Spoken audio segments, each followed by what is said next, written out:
Саламатсыздарбы, урматтуу кыргыз журтум. Адаттагыдай эле ошо кудуреттүү улуу табылга чындап эле ошо көктөн буйрулуп адамзат багытын таппай турган кезде ааламдан жаралып келген же болбосо ошол ааламдык өкүл кыргыздарга адамзатты куткарып калуу үчүн жаңы доордо Кудайдан сунуш, илим, тапшырма, багыт берилген. Аалам мыйзамы түшкөндөн кийин адам мыйзамы эч нерсени чече дагы, жетектей дагы, оңдой дагы, башкара дагы албай калды. Буга далил бүгүнкү күндөгү эле ошол кыргыз жергесиндеги эл башчыларынын ошо кара күч менен ошо бийлиги байлыгы туруп кыргыз журтуна багыт бере албай атканы, ушул улуу күчтөрдүн улуу ишине, улуу журттун улуу жолуна жолтоо болгондуктан кыйраганы, кырсыкканы мына ушул күбө. Тетирсинче ошо ааламдык мыйзам менен ошо алдын келишинче эфир аркылуу элге багыт берип, элге энергия берип,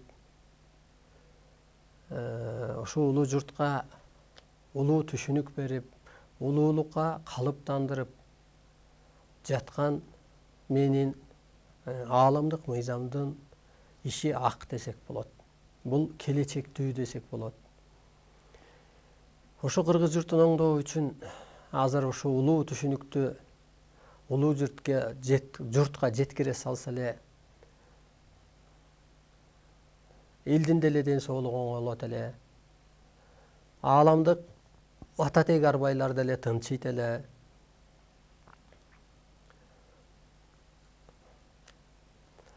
кырсык кыйынчылык күндө эле токтойт эле, ар бир адам жашоого жаралуу максатын билет эле, сырткы корпусуна карабай ички энергиясына карап калат эле.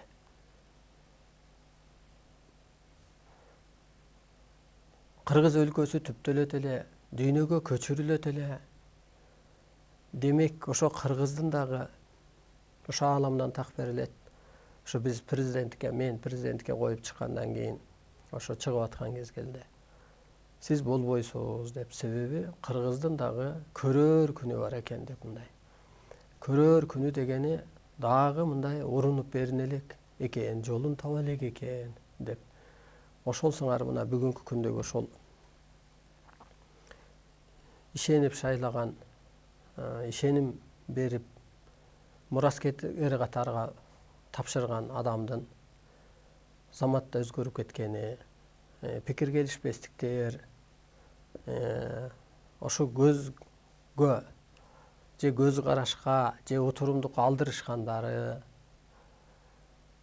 ошентип адамдык эски пендечилик иш, пендече адамдар бул улуу жолду, улуу адамды, улуу журтту улуулукка алып өтпөстүгүнүн белгилери болот. Улуу күчтөрдүн ошо иш алып барып аткандыгы, жүздөрүн ачып аткандыгы, эски пендечилик жашоонун бүтүп аткандыгы болот. Ошондуктан бул кудуреттүү улуу табылга, бул өтө келечектүү, бул ошо өлбөстүккө, унчукпастыкка, улуулукка, ошо периштелик сыпатка калыптандыруучу, ааламдан күткөн сыйкыр күчтүн баары эле ошо адамдын өзүнөн табуучу бир керемет. Бул өтө улуу, бүтпөс, чыныгы сапар болуп чечилет. Мына урматтуу улуу журтум, ошондуктан дүйнө эли дүңгүрөп жол таппай калган кезде нурдан жаралган, жомок менен жашаган Манастын кыргыз эли кайыптан жол таап берет. Кайыптан жол табылып атат. Кайыптан илим буйрулуп түшүп атат. Кайыптан өлүм, кайыптан нике, кайыптан конок буйрулгандай, өлүмдөн никеден эч ким качып кутула албагандай, бул кайып илиминен дагы эч ким качып кутула албайт.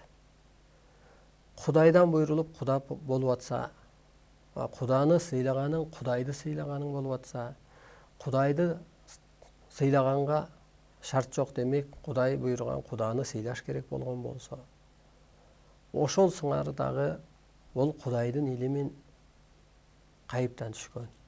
Аткарганга, калыптанганга, окуганга, багынганга башка жолуңар жок. Ошо ааламдык сабак убагында аалам күчтөрү кызматта болот. Денеңиздерди бошотуп, көзүңүздөрдү мүмкүн болсо жумшак жумуп, оң кол, сол колуңарды ушу методика катары, эртең менен 15 мүнөт физзарядка жасагандай бошотуп, ушу дененин боштондук киргизгенде физзарядканын дагы өзү кереги жок болуп калат. Себеби кысылбайт да, дене кысылбайт, сөөк кысылбайт. Тетирсинче ысыйт, тетирсинче жибийт, тетирсинче сыйкырга айланат. Ошондуктан урматтуу журтум, денеңиздерди бошотуп, көзүңүздөрдү жумшак жумуп, оюңуздар менен оң кол, сол колуңуздарды бошотуп, оң бут, сол бутуңуздарды бошотуп, табарсык жан башыңарды, ар бир клеткаңарды бошотуп, себеби ушу боштондукта өтө чоң энергия иштейт. Боштондукта улуу рахат башталат. Интимный рахат деп ааламдан берилет. Ошондо көзгө көрүнбөгөн бир рахат башталат. Мисалы, мас адам деле жыргап, күлүп эшиктен кирет, же жыргап, куунап бир жакшы сөз айтат, же ичиндегисин айтат, же жакшы көрөт, же ошол кезде бетиңен кучактап сүйгүсү келет. Биз жактырбайбыз, ойнун көрөйүн, ичип алыптыр, мас болуп алыптыр деп. Ошол ичинен жыргап атат, ичинен жакшы көрүп атат, ичинен эзилип атат, ичинен бир рахатка батып атат. Ал ичкилик, утурумдук рахат аркылуу рахатка түшүп атат. Ошол сымал эле сиздер дагы ошол денеңиздерди бошотуп, ошо кара куш мээңерди, көзүңүздөрдү жумуп, кара куш мээңерди бошотушуңар керек. Уга бериңиздер, ушу кара куш мээңерди бошоткондо кадимкидей ушу улуу рахат башталат. Жатып алсаңыздар болот. Муну ушу ааламдык илим сабак убагында эле эмес, ар дайым аткарып, ар дайым машыксаңар болот. Тренер деле бир көрсөтүп койсо, анан бала бошо алган кезде эле отжимание кылгандай, пресс качать эткендей, турникет тартылгандай, подтягивать этилгендей эле ошо машыгыш керек. Эң биринчи ушу көзүңөрдү жумуп, колуңарды, дене башыңарды бошотуп, түзүрөөк жер болсо жатып, анан кара куш мээни чалкаңызданбы, оң капталыңызданбы, кандай сизге ыңгайы келсе, сол капталыңызданбы, анан кара куш мээни бошотуш керек. Кара куш мээде. Кара куш мээде баардык нерсени ошо сезип туюучу, нервтеткенде ошо нервти, ошо эски эмоцияны жоюучу да ошо кара куш мээ. Ошо психология. Денени бошотчу да ошол психология, мээде. Жиркенип калуу дагы, бирөөнү жаман көрүп калуу дагы, ошо мээрим төгүү дагы ошол кара куш мээде. Баардык нерсени ошо кара куш мээ кармап турат. Жанды да кара куш мээ кармап турат. Мисалга айтып калат го, менин энем өлөөрүн билген, атам өлөөрүн билген, баарыбыз чакырып керезин айтып бүткөндөн кийин анан үзүлүп кеткен деп. Ошо кийинки убакта биздин бир куда, жездемдин атасы, ошо жездемдикине куда келсе, кудагызын тозушуп, түштөндүрүп, төрдө туруп сүйлөп, анан аркы үйүнөн узап кеткенде кудасы кеттиби деп, анан ооба кетти десе, анан ошо отурган үзүлүп кеткен. Көрдүңүзбү, ошо мээ кой берсе болот. Жанды да кара, мээңе кармайт. Ошо мен өлбөй жаралдым деген түшүнүктү да ошол мээ кармайт. Мен жашарышым керек деген түшүнүктү да ошол мээ кармайт. Мен улуумун деген түшүнүктү да ошол мээ кармайт. Мээ өзү кармайт. Көп нерсени, психология өзү көп нерсени кармайт. Ошондуктан урматтуу улуу журтум, улуу рахатта анан дене нурданат. Дене нурданганда тазарат. Оорукчандын баары эле ошо улуу психологиядан, ошо улуу рахаттан айыгат. Ушу эфирден айыгып атам, ютубтан көрүп айыгып атам дегенде эле ушул энергиянын ошол сиз нурданганда бул тазарганыңыз болот. Анан денеңиз кубулат. Кубулуп башка кызматты аткарат. Мурун бир пендечиликти аткарса, кара куш мээңиз пендечилик иштесе, азыр ошо аалам жерге, периштеликке, улуулукка, улуу сүкүткө, улуу ойго, улуу тунууга, жаратуучулукка иштейт. Ошентип дене кубулат. Анан кимдердики кубулууга жөндөмдүү делгенде, өлбөй туруп бир 7 сыноодон өткөн адамдардын денеси кубулууга жөндөмдүү. Ал кандай кубулуп деген башка кызматты аткарып, мурун пенде болсоң, азыр жаратуучу болуп, сөзүң ок болуп, же энергия өтүп. Ошондо бир көп сыноодон өткөн адамдын сыйкыр иштейт. Мисалы, терини деле ийлеп коет го. Ийлеген тери жөндөмдүү го, бирдемеге тиге койгонго, же жанагы готовый продукция деп бир кожаларды, же болбосо жайлада жүргөндө катып калган терини ашатып, жумшартып, жүнүн алып, анан ийлеп койгондо ал канжыга кылып тиле койсо дагы жөндөмдүү. Ошол сыңардагы ошол көп сыноодон өткөн адамдын телосу дагы ошо кубулууга жөндөмдүү. Башка кызматка өткөнгө, жаратуучулукка өткөнгө жөндөмдүү. Ошондуктан ошол сыноодон өтүп анан адам сыйкырга айланат деген ошол. Ошо жанагы касиеттүүлөр биринчи кырсыктайт дегенде, кырсыкканда адам ар кандай ойго барат, ар кандай кыжаалат болот, ар кандай сыноодон өтөт. Бул пендечилик мага бир тыйын деп калат, майдага эле кейип жүрүптүрмүн деп калат. Ошентип касиеттүү кыргыз биринчи кырсыкты. Эми кыргыз сыйкыр касиетке калыптанып атат, улуулукка өтүп атат, улуу жолуна түшүп атат. Эми ошо батыш эли, дүйнө эли эми кырсыгып баштайт. Мына ошентип караңыз, ошо турпат анатомия эле өзү астрологиянын ролун аткарыш керек, Кудайдын ролун аткарыш керек, жаратуучулук, асмандагы арбайлардын ролун аткарыш керек. Анатомия. Ан үчүн ошо тазаланыш керек, нурданыш керек.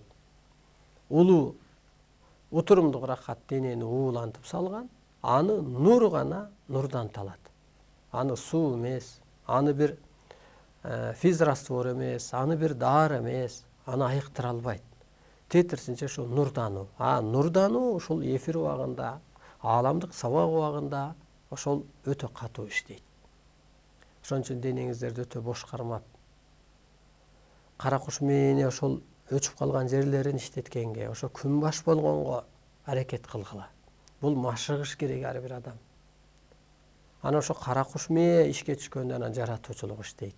Ошондо сөзүңүз закон болот. Ошол отурумдук рахаттан улуу рахатка өткөндө дене нурданып кубулганда, анан жан дүйнөңүз бейишке, бейпилдикке пайда болуп, анан ошондо ааламдан багындыруучу энергиялар келип жайгашат.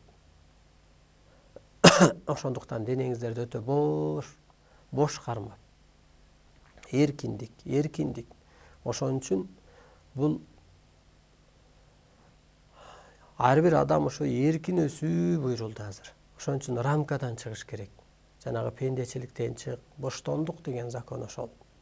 Эски түшүнүктөн чык, кул сезимден чык, сыйынуудан чык, куру коркунучтан чык.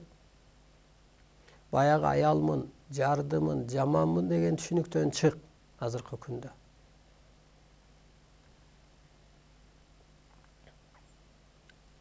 Энергия өткөрүп коеюн, ошо денеңиздерди өтө бош кармаңыздар. Ошо адам энергияга толот, анан ошону өткөрүш керек болот. Мурун бир аял эркек дегенде турпат көтөрүп жүрсө, бул турпат ошо кызматын кылса, азыр энергия носители болот. Сиздерде да ошо энергия иштеш керек. Ошо энергия өткөргөн убакта денеңиздерде тазалануу болот. Ааламдан бир жөлөмө күчтөр, ата теги арбайлар, улуу күчтөр келип денеңизди тазалайт, нурдантат, бионур энергия аркылуу калыптандырат, улуу сыпатка калыптандырат, касиет ыйгарат, эки көзгө көрүнбөгөн бионур энергия аркылуу тазалайт, операция кылат, көзгө көрүнбөгөн сырларды, нурларды жайгаштырат. Ошон үчүн жанагы эфирден кийин энергиялуу болуп калып атканыңыз, оокат кылгыңыз келип калып атканы, уйку басып атканы, дене башыңыздардын чымырап атканы, ошол эле качкан касиетиңиздердин кайтып атканы, денеңиздердин ошо уусу кетип атканы, нурданып атканы, ошо улуулук сыпатка калыптанып атканыңыздардын белгиси болот. Ошо эстесеңиз, баягы баланын деле бутум ооруду дейт, анан боюң өсүп атат дегендей эле ошол тиет, энергия тиет, тазалайт. Тетирсинче ошо кабыл алдым деп, ошо көктөн буйрулган арстан алайдын энергиясына ыраазымын деп, ушул күндө, ушул күнгө, ушул мезгилге жаралганыма ыраазымын деп, ошо кырсыгып калганыңыздарга ыраазымын деп. Себеби кырсыкмайын адам ааламдык кызматка отурбайт. Адамды Кудай ааламдык эле бир кызматка жараткан. Ааламдык кызматын аткарбаса, бул Кудайдын эле ачыктан эскертүүсү. Кырсык. Ошондуктан кырсыгып келип кызматын алат дейт. Ошон үчүн дүйнө эли кырсыктайт. Аябай кырсыктайт кырсыктаганда дагы. Себеби ааламдык кызматын билбейт, аткарган жок, эки көзгө эле карап алды. А сиздер ошо биринчи ойгонуп атасыздар. Сиздер биринчи косколуп атасыздар. Сиздер бир илеби менен ойгондуңуздар, толкун, торнадо эми башталат. Ошого ыраазы болуп, ооруп келип ооматын алат дейт. Чында оорубасаңыздар, ааламдык сабакка келбейт элеңиздер. Ошо көктөн буйрулган окту, арстан алайды, осту, ядрону, ядро деп айтылат, ок деп. Ошол бир теңир кереметин берген адамды таппайт элеңиздер. Ошондуктан жаман дагы өзү жакшы экен. Ошо бүгүн психология боюнча сабак өтсөк. Психология. Бул адамдын психологиясы эмнеге иштеш керек? Анатомияны айтып өттүк, жалпысынан улуу кызматка өтүш керек экен деп. Улуу келиптир улуу дүйнөдөн, жандагы, тандагы бир улуу кызмат үчүн. Эми ошол кызматына өтөт экен. Эгер аны аткара албаса, анда кан менен айланган организмдер күйөт. Мисалга, мына көзүң менен өчүр, сөзүң менен жара, ички духуң менен боё дейт. Мына көрдүңүзбү? Көзүң мурун көрө албаска, ичи тарга, же бир ач көздүккө, же жылтыр-жылтырга иштеген болсо, азыр көзүң менен өчүр. Эмнени? Пендечилик закондорду. Пенделерди, өзүмчүлдөрдү, улуу журттун улуу жолуна жолтоо болгон, улуу күчтөрдүн улуу ишине жолтоо болгон пенделерди өчүр. Дүйнөнү өчүр. Дүйнөдөгү байларды өчүр. Байлар эми банкрот болот, өлүп калат, эчтекеси буйрубайт, аябай кызык нерсе болот. Себеби алар да келип баягы малын адалдаткандай, кыркына бирин бергендей адалдатыш керек, жолун сураш керек, акчаны кантип иштетем деш керек, кайсы жака иштейт деш керек. Акча өзү кут болуп атат да, акча бир чоң энергия болуп атат, акча да чоң бурулуш болду да. Мурун менчик иштеп келген болсо, эми азыр ушу улуу журт үчүн, улуу иш үчүн, ушу улуу кыргызчылык үчүн, улуу ааламдык илим үчүн, адамды улуулукка өткөрүү үчүн иштеш керек. Сообу дегендей. Ансыгандай ошо байлар аябай банкрот болот. Анан байлар эмнеге банкрот болот дегенде, байлар бийликке барып алып анан элди бурмалап атпайбы? Ошон үчүн биринчи ошо байлар анан бийликтегилер катуу кырсыктайт. Уят болот. Өлүп калат, жүзүн карай албай калат, оору басат, сыноо басат, ар кимдин эшигин барып темтеңдетип коет, камалып калат. Анан ички жан дүйнөсү тазарат. Өзүн өзү соттойт, оңолот, андан кийин анан ордуна отурат. Ордуна эми ошол жаратуучуга чейин карапайым эл көтөрүлүп кетет. Ошо сыяктуу анатомия эмнеге иштеш керек мына? Улуу өлбөс, бүтпөс жашоо келгенде химия реакция мүнөзгө жетчи чоң кызматын өтөт. Мына улуу өлбөс, бүтпөс өлүмдүн сырын таптык. Демек адам өлбөй калат. Ошол кезде анатомия жанагы ошо көзүң менен өчүр пенделерди. Сөзүң менен булар болбойт. Пендечилик закону жок болду. Криминалдардын күнү бүттү. Криминалдардын эле модасын урдап алып алар законный криминал болгондо камап ийип, анан коркутуп, анан оокатын басып алып, анан кошомат кылсаң бийлик алып барып дегендей эле ошо криминалдардын күнү бүттү. Мына ошонун баары эле ошо пендечиликти өчүрүү болот.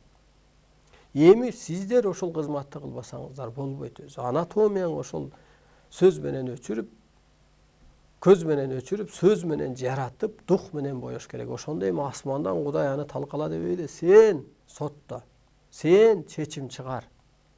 Ошондо сенин анатомияң чындыкка иштеп атпайбы? Чыныгы сен деле бирөөнү чындыктан тилдейсиң го, бул кылганың туура эмес деп. Ошол сыяктуу анатомия менен азыр психология башка жумушка чыгыш керек болуп атат. Ошондо анан сакталып калат, ошондо анан оору болбойт. Ошол кезде реакциялык мүнөзгө өтө чоң кызматын аткарат. Баш мээлер толук иштеп, жаратуучу боекторду бөлүп чыгат. Толук иштеш үчүн ошо өтө өзүңөрдү бош кармап, эркин алып жүрүп, пендечиликтен чыккан кезде анан ошо сезип туюу, сөз жаттоо, улуу түшүнүк, улуу ойлор ошолор келип баштайт. Ошо жаратуучулук боектор. Мына биз боеп атпайбызбы? Эмне деп? Табият бейиш деп. Табият мына Кыргыз эргесинен баштап, мына азыр бүгүнкү күндө карагыла. Ошол Кыргыз эргесинен баштап табият бейишке айланып баштады. Дүйнө элинде табият эмне болуп атат? Бир баланча жер жарылып кетиптир, баланча жер титирептир, болуп эле атат дүйнөдө. А Кыргыз эргесинде тетирсинче баягы көчөт деген жерлер көчкөн жок. Жер титирөө жок. Жамгыр такыр башкача. Мына ошентип жаратыш керек. Боек, баш мээлер. Баш мээлер чындап эле анан бийик түшүнүккө жеткенде жаратат да адам. Бийик түшүнүккө жетсе эле. Улуу түшүнүккө жетсе анан табият башатта бейиш болгон турбайбы? Азыр башатына кайтыш керек экен да. Адам башатта жаратуучу болуптур да. Демек, адам жаратыш керек экен да. Деп эле ошол түшүнүк өтүп атпайбы? Өтүш керек болуп атпайбы? Мына урматтуу улуу журтум. Ошентип анатомия башка кызматы. Ошол жанагы кубулут, нурданат, анан кубулат деген ошо кубулганда башка кызматты аткарып кетип атпайбы? Улуу рахатта ошо денеңизди бош алып жүргөндө тело нурданат, кубулат, тазаланат, кара куш мээ толук ишке түшөт. Ошо кубулгандагы кызмат ушул болуп атат. Ошо кубулуш керек болуп атат азыр. Анатомия деги эле адам өзү кубулуп жашай бер, бирок улуу түшүнүктө жаша. Улуу күчтөрдүн ишин аткар, сот жүргүз, чечим чыгар.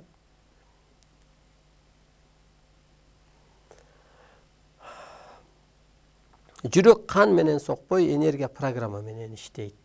Мына мурун азыр давление деген өтө оор болуп атат. Сахар эми ошондо энергияга толгон кезде кан сокпой калат. Ал эмне деген түшүнүк деген? Сиз бошоткондо азыр ушу денеңиздерди аябай бошотуп, же биздин ошо сабакка келгенде кандай оору болсо да айгат. Ошо бөйрөк оору, боор дегендер. Эмнеге дегенде эле кысылуудан. Ошо чыкпаган сааралары да чыгып калат. Эмнеге деген ошо кысылуудан. Сиз мынтип кысылган менен, билинбеген менен ошо тамыр клетканын баары кысылган да, аны боштондукка чыгарып энергия өткөргөн кезде эле ошо организм өз ордуна түшөт. Мына ошол кезде анан кан кысылып калган. Ошол кезде энергия программа менен телоң иштеп калат. Программа ааламдык, программа менен тело иштегенде энергия менен анан мына энергия өтөт. Баскан жериңизде энергия өтөт. Энергия келип калыптанат. Ошентип караңыз, мурун болсо жүрөк кызылгандуулукка иштеген, нервке иштеген, кыжаалатчылыкка иштеген. Кысылганда анан кыжаалат болгондо анан жана сахардын, давлениянын, инсульт, инфаркттын пайда болушу ушул болуп атат. Ошентип анатомиядагы анан психологиядагы өзүн өзгөртүш керек. Эң чоң бул доордун талабы. Психология боюнча ушул бүгүн кыскачараак сабак өтөйүн дегем. Ошо психологияга чыгыш үчүн анатомияны да бир аз түшүндүрүп кетиш керек. Психология бул табиятты адам башкарса болот. Адам чоң аң сезими улуу идеяны жоктон бар кылууну, ой менен башкарууну табият талап кылат экен.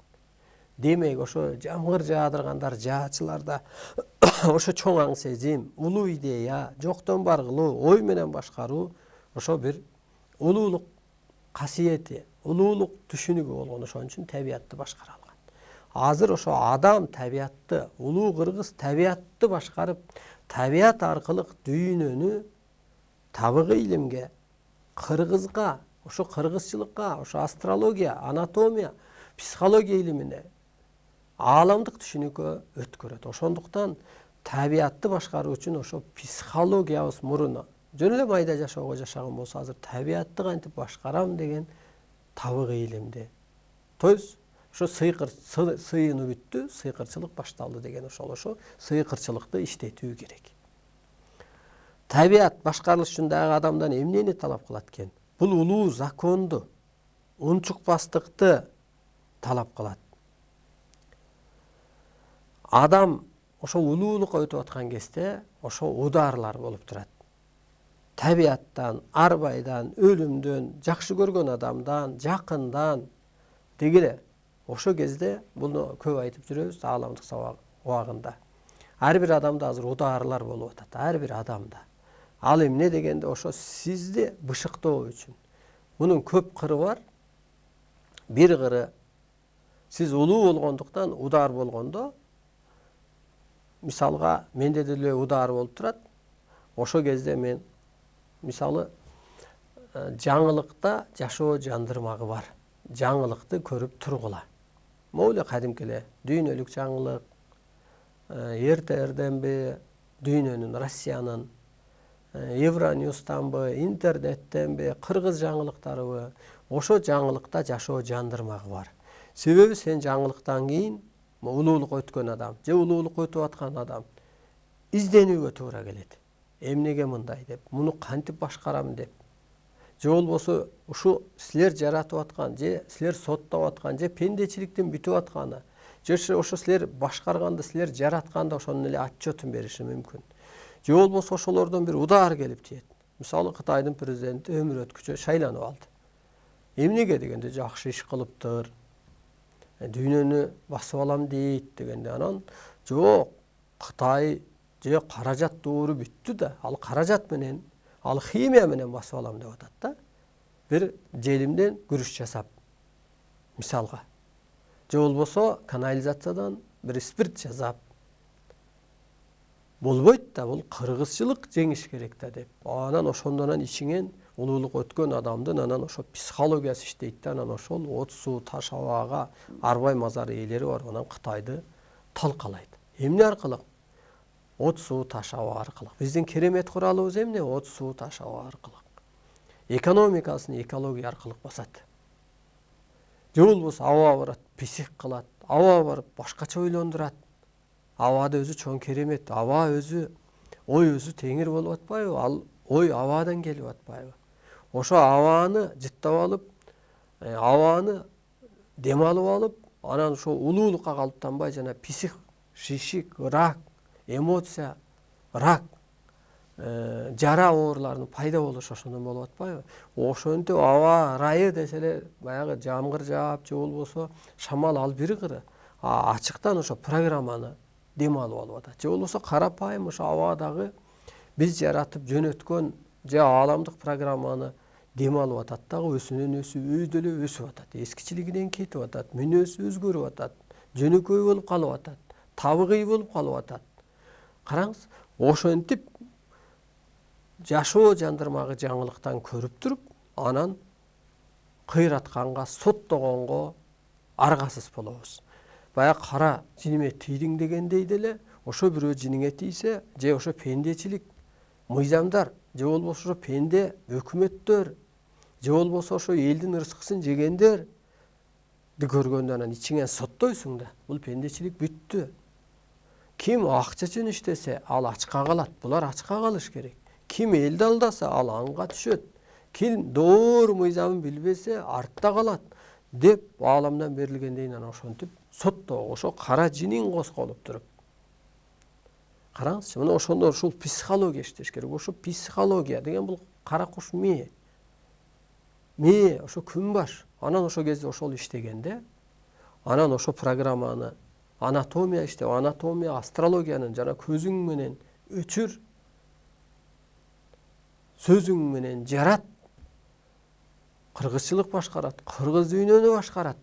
Себеби ааламдык энергиянын ээси, ааламдык илимдин ээси.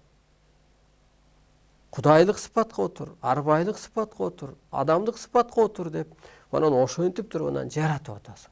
Демек асманда мени ыйман берип кой деп суранган жоксуң да. Тетирсинче ошо жарат, сотто чечим чыгар. Ошого психология менен анатомия ошол нурданганда, кубулгандагы чыныгы кызматы.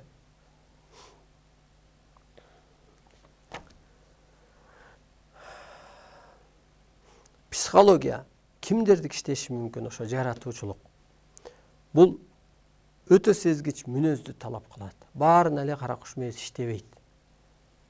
Өтө сезгич баягы бир мүнөзү же сезими иштеген бир өзгөчө адамдардын, алар ошо ааламдык мыйзамдын негизинде иштейт. Көрүнбөгөн закондор, караңгы түндөй тынчтык, анан өтө сезгич мүнөздү талап кылат. Ошол кезде анан жаратуучулук иштейт. Болбосо өзүңдү туура эмес программалаштырып алсаң, асмандан кыйратуучу бир энергия келет деп берилет. Же болбосо кара ой өзүнөн ашпайт, өзүнө таасир этип талкаланат. Менчикке иштеп алба. Сен ошо ааламдык мыйзам үчүн иште. Ошондо ал аткарылат. Жеке эле бирөөнү жаман көрүп койсоң, ал өзүңө таасир этиши мүмкүн. Жеке жан, жеке таң кызыкчылык үчүн. Ошондуктан ааламдык дүйнө курулуш керек. Пендечилик закон жок болуш керек. Эски тарых, ал эволюция, эски дин, агым, илим, керек болсо техника. Бул эволюция. Техника керек болсо адамдын ошо телосун, психологиясын иштетпей атат. Демек анын баары эволюция. Техника туура иштегени бул кандай дегенде, ушу адамдын чоң энергиясын тактап берсе эле ошо техниканын туура иштеткендиги. Техника адамзатты ээчип күн көрөт. Же болбосо ошо социализм, капитализм деген доорлор, техника деген доор келип, эми теңирчилик деген доор башталды. Теңирчилик деген ошо кудайлык түшүнүк, арбайлык түшүнүк, периштелик, улуулук түшүнүк. Мына ошол доор башталды. Ага эмне кылат? Мурункулар кызмат кылат. Техника кызмат кылса, ошо өз ордун табат. Мына адамдын өнүккөнү, же болбосо мына энергия өткөргөндө техника өткөрүп атпайбы, сиздерге жеткирип атат. Демек, ошо Манас телевидениясы туура иш кылып атат. Ошо техникалар өз кызматын туура аткарып атат. Башка бир чала була кино, аң сезимди бузуп коючу оюн шоок адамды бусуп атпайбы ал? Ал техника туура эмес иштеп атат. Мына ошентип, урматтуу улуу журтум, азыр ошо теңирчилик деген доордо ошо адамдын кара куш мээси ишке түшүп, ошо табиятты башкарып, көзгө көрүнбөгөн дүйнө аркылуу, эшиктеги милиция эмес, эшиктеги кара күч депутат эмес, биздин жөлөмө күчүбүз, керемет куралыбыз, бул улуу күчтөр.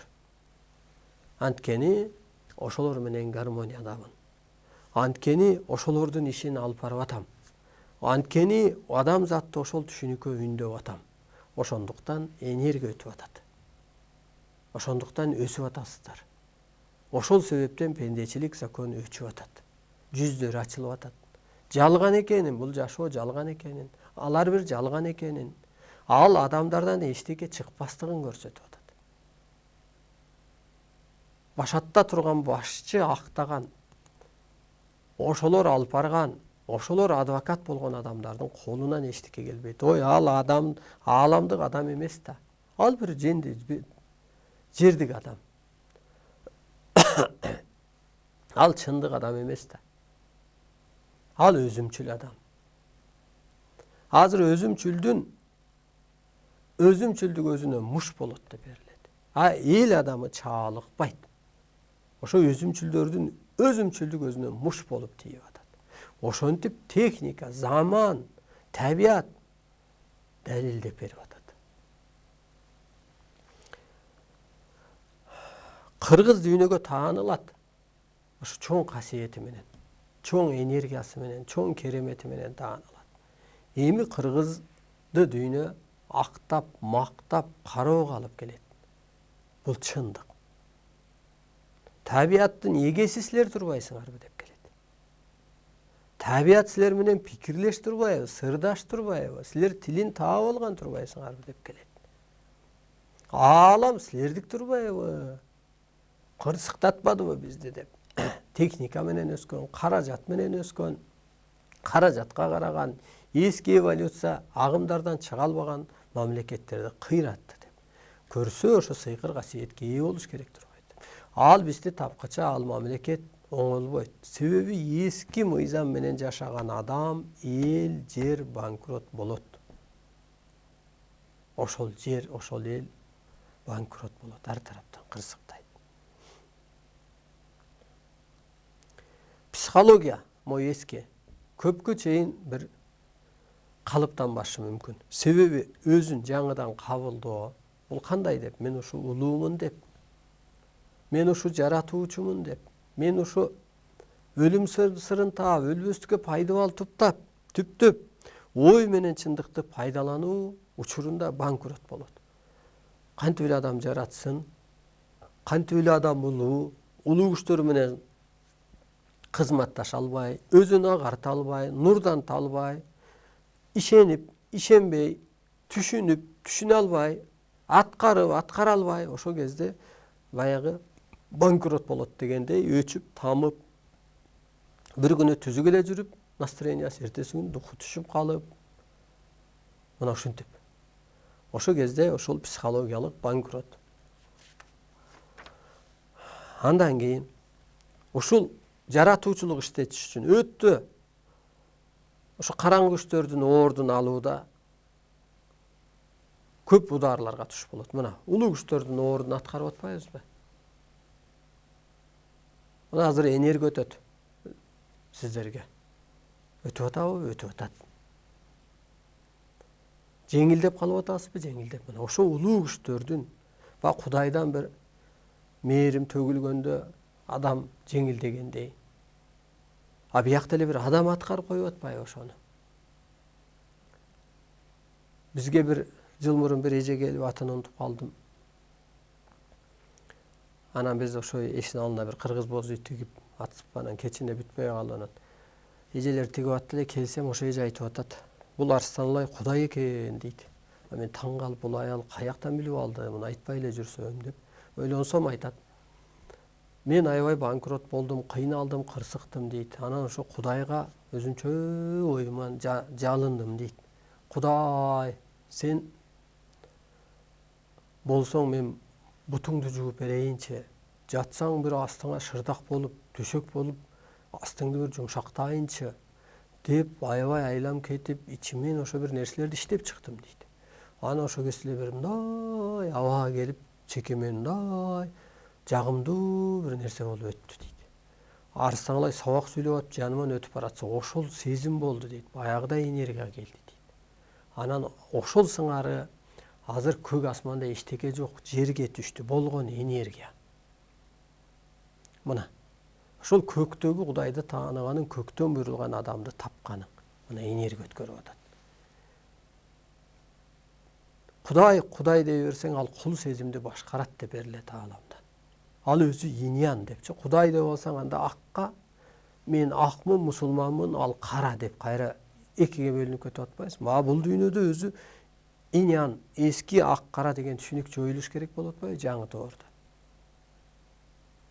А теңир кереметине жеткен адам ошо теңдешсиз энергияга калыптанган адам теңир кереметин башкарат. Демек, мына ушу энергия өтүп атат. Кудай, арбай өзү бул энергия. Адамды кийип алып иштөөгө укугу бар. Сиз да калыптаныңыз. Ушу мен арбайлык энергия мени кийип атат, периштелик энергия мени кийип атат. Мага, мисалы, адам аталык энергия кийген. Бул чындык. Ошо энергия кийген үчүн сиз эскичен эмоцияда ичиңизге кийип алган ал аба аркылыкчы энергия. Анан сиз кысылып атасыз, ушунан түн ичинде уйкуңуздун кетип атканы ошол. Ошонун аты өзү касиет деп айтылат. Ошон үчүн касиетиң болбосо Теңир сени тентиретет. Касиетиң болбосо ата тегиңдин арбагы сени кеселдетет. Касиетиң болбосо тапканың тойго эмес жолго кетет. Касиетиң болбосо Кудайдын жардамынан жазасы көп. Касиетиң болбосо эгиниң дагы кесел болот. Касиетиң болбосо эмгегиң да бекер болот. Касиетиң болбосо элиңе сенин аалыбагын. Касиетиң болбосо күлкүңдөн үмүт жок.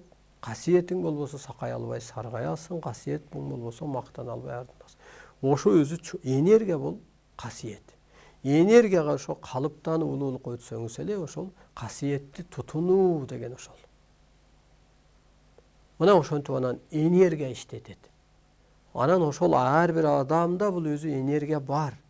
Касиет бар, ар бир адам касиеттүү. Бирок ошо ичине кирген касиетти бошотуп, өзүнө сиңире албай атат. Ичине кирген касиет энергияны иштетип жумшай албай атат. Эски көз караш, эски түшүнүктөн. Ичине кирген энергия касиет кысылганда, анан шишик, писик, жара, рак, кан менен айланган организмди ошол энергия күйгүзүп кетип атат. Жана онкологияда энергияны кайрыйт да. Ошо энергия өзү Кудай арбай улуу күч болгондуктан, анан медицина Кудайдын кереметине алы келбей атат. Ал үчүн эмне кылыш керек дегенде ошо энергияны өткөр. Ток келдиби, өткөр. Ансыганда ошо энергияны ал дагы кайра өткөр. Сөзүң мененби, ошо мээримиң мененби табиатты жарат. Мээримиң мененби адамды жарат.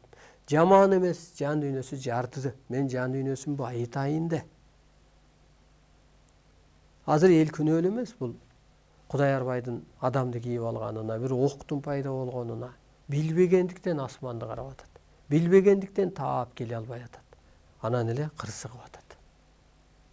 Билбегендиктен ошол калыптана албай атат. Ошо улуулук сыпатка, арбайлык энергия сыпатка калыптана албай атат. Алар бул энергия деп түшүнөлчү. Ошо кирди. Ошого калыптансаң улуу түшүнүккө өтүп атасың. Калыптансаң ошолор менен пикирлеш болуп калып атасың. Калыптансаң ошолордун ордун аткарып калып атасың. Тетиринче аларды жоюп атасың. Ошону менен анан алар сот жүргүзөт да. Сот жүргүзүп атасың, пендечиликти өчүрүп атасың. Ошол түшүнүк менен чыныгы жолду ачып берип атасың. Ачып беришиң керек. Ошондо кубулуп кетиш керек болуп атпайбы тело. Мурун жөн эле бир аял болсо, эр болсо, азыр арбай, периште, Кудай, жаратуучу, сот, ок. Караңызчы. Анан аткара албаса, чыныгы кызматыны аткара албаса, анан кырсыктайт анан. Анан ошо кырсыгуудан анан 30% эле адамзат калат болуп атпайбы? Чында калыптана албайт да. Мына сиз уктуңуз. Жакшы сүйлөткөн деп калып кала бердиңиз. Сиз уктуңуз, келдиңиз. Муну сиңире албай калдыңыз. Дагы эмоция сизди күйгүзүп кетти. Кызыл кандуулук. Көк кандуулукка же нурга өт болуп атпайбы, же энергияга өт. Анан ушу кара куш менен өтө бош кармаган кезде, анан нервиңер ордуна келет. Себеби эмоцияңарды телону жоет. Энергия төбөгө топтолот дагы, телону жоет. Эски тело, аял эркек деген телону жоет. Ошондо сиз сыйыныш керек бекен, же иштешиш керек бекен? Иштешиш керек, өзүң менен өзүң иштеш. Табыгы илимди ал. Кудай берген китептер турат, басмаканадан чыгарып койгон. 1 килограмм эттин баасы, жарым бутылка арактын баасы, 5 пачка сигареттин баасы. Алыңыз 4 китепти, алып барып алып, угуп алып, машыгып, калыптаныңыз. Кытайлыктар калыптанат го, машыгат го. Кинолордун учкан адамдар бар, болжолу, мындайча айтканда. Тибеттиктер деле жана 2 саат машыгат туруп, ошо денелерин бош коюп, өздөрүн бошотуп. Денеңизди бошотуп, бош койгондо сизде ачуу болбосо, сизде кысылуу болбосо, кыжаалат болбосо, демек чарчабайт организм.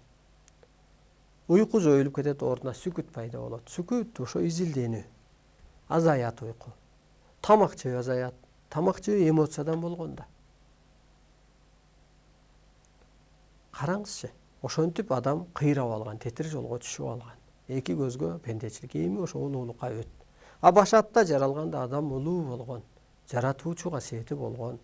Жаратуучулук касиетин жоготкондо анан дин пайда болду. Дин берди Кудай. Анан дин келип анан ак жолу, иман, сыйын, анан Кудай, анан жана башка, анан адам адашты, байлык, бийлик. Анан ошонун баары жашына сайтты, боюн кыскартты, пендеге айлантты. Азыр кайра ошо башатка кайтып атат. Башатта кандай болсо, табият башатка бейишке айланып атат, адам башатка жаратуучулукка айланып атат. Жүзү нурданып атат, агарып атат, эскичилиги кетип атат. Ошентип психология деген илими өзү эле бир жылдык иш.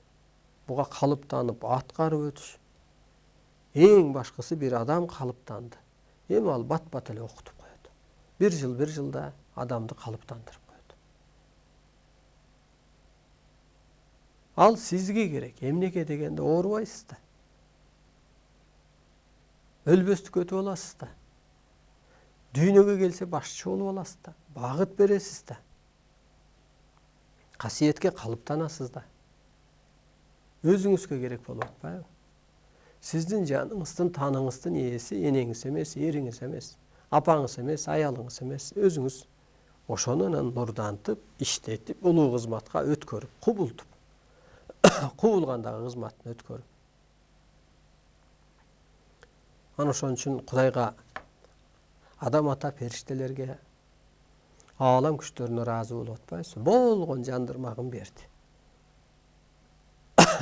Калыптануу кандай, машыгуу кандай, психологияны, анатомияны, медицина бөлүмү, динди, байлык, бийликти кантип тутунуш керек? Алда бир чоң оомат. Аны кантип иштетиш керек? Аны кантип сакташ керек? Канткенде көбөйөт? Канткенде банкрот болот?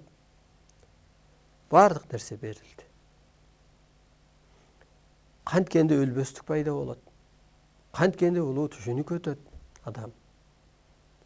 Канткенде улуу күчтөр менен үнүн угалат, сырын угалат, аткара алат?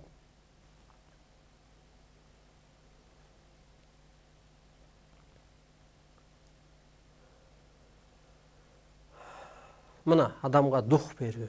Бу да ошо психология менен аткарылат. Өзүнө өзү бел болуу, ооруну жоюу, сыноону жоюу, энергия топтоо. Бу да ошо кара куш мээ аркылуу аткарылат. Ошентип психология такыр башкага өтүш керек. Уйкуну жоюу, аял эркек деген түшүнүктү жоюу, эски түшүнүктү жоюу, тууганды жоюу. Тууганың артка тарта берет экен, аны ойлоп, кыжаалат болуп, ушинтип ойлойт экенсиң. Улуулукка бараткан кезде, улуу сыпатта, анын жаны таны бөлөк, анын кызматы бөлөк, анын миссиясы бөлөк. Демек ал да өссүн. Тууганмын дей берсең, анда кудайлык сыпат сизде болбой калат да. Кудайда тууган барбы? Ал калыс да. Ал тегиз да, анда төлкө чындык бар. Караңыз, эми ошону бийик түшүнүккө өткөн кезде анан жоёсуз. Болбосо азыр өзү эле жоёт сизди тууганчы. Көңүлүңүздү калтырып аткан ошол.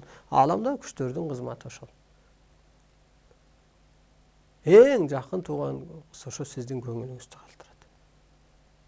Тууган куйруктуу жылдызчы болбосо ааламдан бүткөн ошо адамдардын бир тууганы ким дегенде ошо багытташтары, илимдештери, ошо ааламдык кызматты аткарып аткандар ошо бир туугандар. Себеби сени ушунча түшүнөт, айайт, көтөрмөлөйт. Эне атадан бүткөн бир тууган ал артта калып кала берет. Бай күлүк чаап кетсе, каранын көрбөй калат да. Күлүктү кууп бараткан адам бул илимдештер, багытташтар, кошо иштешкендер. Ошолор сенин карааныңды үспөй өсүп барайтат. Мына ошентип эскини жоюу, ушу психология. Жаңы психология менен жашаш керек адам. Чексиз мээрим төгүп, динсиз, илимсиз, сабатсыз адам жаракаттанаш керек. Мына азыр динде минтет десең эле кырсыгып калып атпайсыңбы? Кысылып. Бир тарыхты билем десең эле бул туура эмес сүйлөп атат деп калган атпайсыңбы? Же бир илимди билсең эле бул туура эмес айтып атат деп калган атпайсыңбы? Ошол эчтекени баягы кичик балдар эмнеге көңүлү оорубайт? эмнеге жакшы, алар эмнеге күлүп жүрөт дегенде, аларда сакталган эчтеке жок, илими жок, дини жок, сабатсыз, мындайча айтканда күлүп сакталып, ансыгандай дагы ошол бир мезгилде сен ошентип рахаттан, илимсиз, динсиз, сабатсыз адамча рахаттансаң, денең бошоп атат, нурданып атат, жашарып атасың, өчкөн клеткаларың жанып атат, өлгөндөрү тирилип атат. Иштебеген кара куш миң иштеп атат. Кара куш миң эмнеге иштебеген эмес дегенде эле адам чектелип алган. А чектелип алсаң эчтеке жок да, дин менен чектелдиңби? Же бир билимди билип алып чектелдиңби? Ушундай эле турбайбы деп. Же көз караш менен чектелдиңби? Же аял эркек жашоосу менен чектелдиңби? Же биздин айылда бирөө айтат эмиш, менин көрбөгөн жерим калган жок, Аксайдын тияк башынан буяк башына чейин көргөм дегенде, эми ал ойлоду да ушундай эле жер бар окшойт депчи. Андан бери дүйнө деген Кыргызстанда канча жер бар. Ошо сыяктуу эле ушундай билем деген бир чекте калганбыз. Мына ушуларсыз жаша дилейт.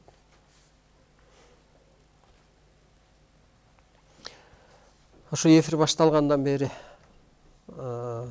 телефон алуулар болгон. Ошого бир жооп кылып коеюн, бир 2 суроо бар экен. Кызыл Кыя шаары, сиздин эфириңизди көрүп өзүмдү жакшы сезип калдым. Рахмат сизге. Китебиңизди кайдан алсак болот дейт. Ошо сиз өзүңүздү жакшы сезип калганыңыз бул менин утушум, менин каалоом, Кудайдын каалоосу, Ата Тегербайдын каалоосу. Ушу өсүп калганыңыз, эскичиликтен чыккандыктан, энергиянын өтүп аткандыктан ошол өзүңүздү жакшы сезип калдыңыз. Бул менин утушум, сиздин утушуңуз. Мен ыраазымын. Бишкектен бул сөздөрдү кайдан алып жатасыз? Бул сөздөрдү кыргыз элинин жан дүйнөсү ааламга жарактуу, жөнөкөй болгондуктан ошол ааламдашуу, ааламдык түшүнүккө өтүү мезгилинде же болбосо ошол кыргыз ааламдан келген өкүл, дал эле ошо ааламдык дастандары, байланыштары ошол сыяктуу эле ааламдан жердик көз мына техникага жетти, эң күчү, андан башка эчтекени таппай калбады. Азыр Японияда деле өздөрү айтканда акыл менен таптык, эмне калды, эчтеке калбады дегендей. Ошондой жер көзү, жердик көз ушуга эле жеткендиктен анан ошо көкүрөк көз аркылуу ааламдан берилген. Ошол дагы бир этап улуулукка өтүү үчүн. Бул ааламдан берилген эле шарт, условия, багыт. Ошону буйрулуп, көктөн буйрулуп колума жетип, ошо кызматка буйрулуп, миссиям ошол экен, жашоого жаралуу максатым ошол экен, ошону алып барайтам.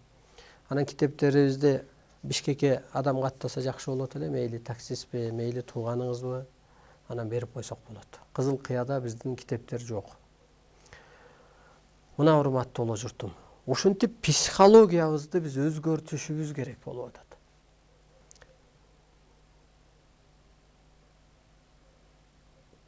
Өлүмдү утуш деп, төрөттү тозок деп, сүйүүнү мээрим деп кабыл алгыла. Мунун көп кыры бар. Мына ошо психология илиминде берилет. Бул кандай дегенде, өлүмдү утуш деп дегенде. Чындап эле байкуш ооруп, кыйналып жүргүсө, өтүп кетсе, жаны асманга кетип, кутулуп атпайбы? Бул бир кыры. Өлүмдү утуш деп кабыл ал дегенде, кайра тирүүлөй, кээ бир адам нерв болгондо муну өлүм деп коет да. Психологиялык өлүм деп коет аны. Ошо психологиялык өлүмдөн өткөндөн кийин башка адам болуп калып атат. Мисалга, жанагы дердеңдеп жүргөндөр камалгандан кийин түстөлүп калып атпайбы? Намаз окуган болуп, өсүн-өсү соттоп, оңдоп, ошол психологиялык өлүм. Ошо психологиялык өлүмгө сот, прокурорлукка жетпей, өзүңдү өзүң соттоп турсаң, ошондо сага кырсык буйрулбайт. Өзүңдү өзүң соттоп, оңдоп турсаң. Эгер өзүңдү соттой албасаң, анда ошондой сот. Ошону психологиялык өлүм. Муну утуш деп билсе болот. Ошо психологиялык өлүмдү. Нервиштеттиңби, анан койчу буга майдаланбайынчы дедиң. Эне ата деле оңой болбойт да, ар нерсени көрүп, анан эне ата болот. чоң ата болуш деле жеңил эмес да. Нече неберени, нечен түйшүгүн жолун басып өтүп анан чоң ата. Анысы кандай бул улуулукка өтүп аткан кезде дагы ошо ударларды, бул ошо психологиялык өлүмдү утуш ошондон тарбияланып. Мына мен азыр болуп турат психологиялык удар. Анан бир мүнөт переживать этем да, койчу бул майда эмеспи. Мен жөн эле улуулук өткөрүп атат да, улуулугумду сынап атат да. Улуу кыргыз жаман сөздү оозанбайт. Мына мен оозумду кызам.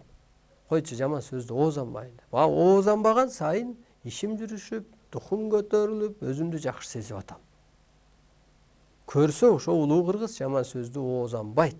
Оозанса куту качат болуп атат. Куту бул чоң энергия касиетин кайра качкан атпайбы? Керек болсо ошо унчукпастыкка өт. Ошо кезде удар болгондо сен аны менен кырылышып кетпей, айтышып кетпей, унчукпастыкка өт. Сен утуп алдың. Биз деле ата бабанын арбайын Кудайды ыйлатып атат болушубуз керек. Тетир басып, тетирлеп. Алар унчукпай атпайбы? А бирок унчукпай бизди башкарып коюп атпайбы? Ушуну өлүм деп, психологиялык өлүм деп. Анан төрөттү тозок деп. Эми чындап эле бала азыр пенделерден пенделе төрөлөт. Гени жетилгенден антеген төрөлөт дейт. Гени жетилдик азыр адамдын. Демек ошо пенделерден чындап пенде төрөлүп атат. Тозокко төрөлүп атат. Өзү тозокто жашап атат, кайра тозокко төрөлүп атат. Тозокто жашап атат, кайра ошо тозокко кабынып атат. Рамкадан чыкпасаң тозокто жашайсың. Мына ошентип урматтуу улуу журтум, бул адамды өстүрүү өтө татаал.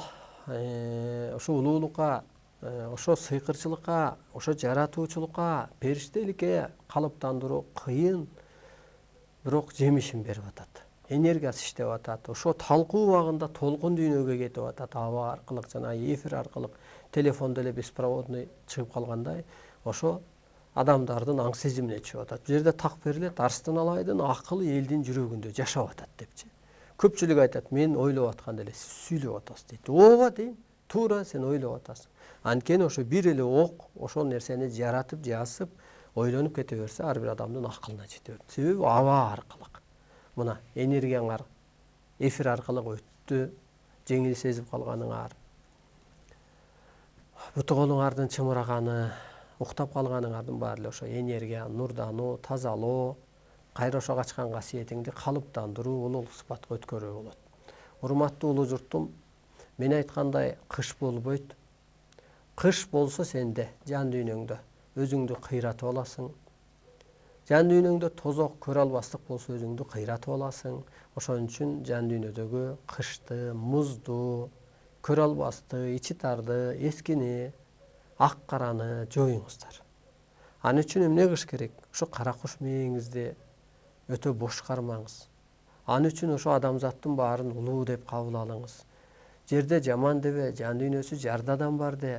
Жаныбыз ааламдан келген, эртең жаныбыз ааламга барат. Ааламдык биз бир тууганбыз деңиз. Жерде жаман жакшы дешпе, ар бир адамдын рухунун ааламда бар, орду бар, ошого карап мамиле кыл. Аздыр көптүр түш жоорулар болсо, ошо WhatsAppка жазып койсоңуздар болот. 706 988 188. Ар бир жуманын 1-4 күнү кечки саат 7-де жолукканча бар болуңуздар. Арыбаңыздар, карыбаңыздар, кайгырбаңыздар. Сак саламатта туруңуздар. Таныңыздар, жаныңыздар сак болсун.